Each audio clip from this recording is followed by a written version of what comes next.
బంగ్లా సలహా భారత్తో బంధం బలపడితే గెలుపే వాక చెప్పింది. పురుష పట్టం కాదు, దత్యం ద్వారానే ముందుకు వెళ్ళాలి. హాగ్రా ఆర్థిక సలహాదారు సందేశం చాలా స్పష్టం. భారతదేశంతో గొడవపడొద్దు, బదులుగా సంబంధాలు బలోపేతం చేసుకోండి. ఇటీవల పెరిగిన ఉద్రిక్తతలు ప్రాంతీయ ఆందోళనలు రేకెత్తించాయి. చాకా భాగస్వామ్యాన్ని ఆర్థికంగా వ్యూహాత్మకంగా చూస్తోంది. వాణిజ్యానికి ప్రాధాన్యత ఇవ్వాలి, అనుసంధానానికి ప్రాధాన్యత, ఉమ్మడి అభివృద్ధికి ప్రాధాన్యత, కాని పోటీకి కాదు. సలహాదారు కోరారు స్థిరమైన చర్చలపై దృష్టి, సరిహద్దు సమస్యలపై ఆచరణాత్మక సహకారం, రెండు దేశాలకు ఉద్యోగాలు సృష్టించే ప్రాజెక్టులు, సభ్యత్వాన్ని పెంచే ప్రాజెక్టులపై దృష్టి.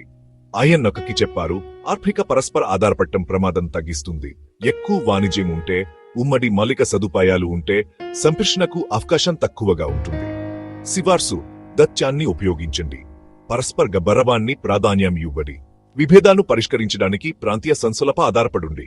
రెండు దేశాలు ఆ మార్గంలో వెళ్తే పెద్ద మార్కెట్లు, సులభమైన లాజిస్టిక్స్, సురక్షిత పరిసర ప్రాంతాలు లభిస్తాయి.